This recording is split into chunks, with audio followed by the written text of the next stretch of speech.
మహాశివరాత్రి పర్వదినం సందర్భంగా అన్ని శివాలయాలు భక్తులతో కిటకిటలాడాయి.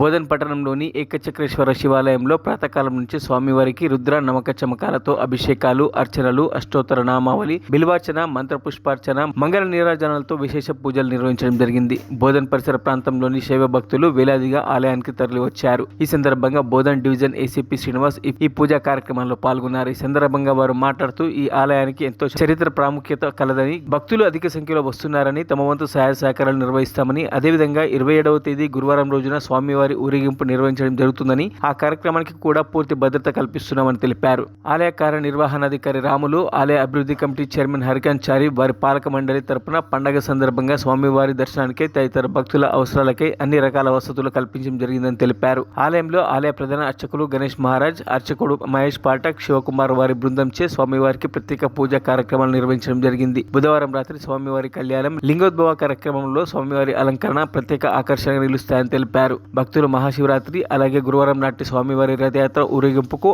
అన్ని విధాల తమ సహాయ సహకారాలు అందిస్తూ స్వామివారి రథయాత్రలో అధిక సంఖ్యలో భక్తులు పాల్గొనాలని ఈ సందర్భంగా వారు కోరారు.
అందరికీ మహాశివరాత్రి శుభాకాంక్షలు.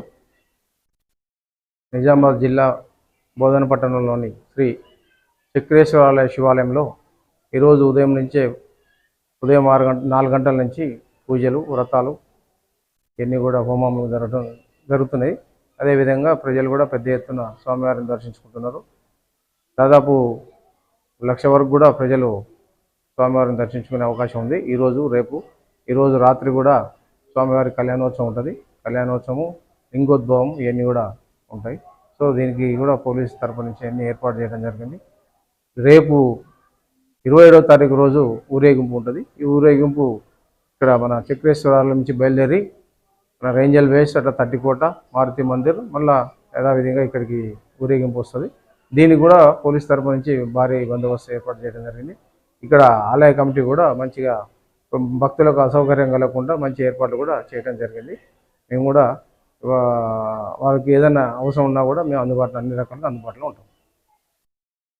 మరిన్ని అప్డేట్స్ కోసం మా ఛానల్ని సబ్స్క్రైబ్ చేయండి.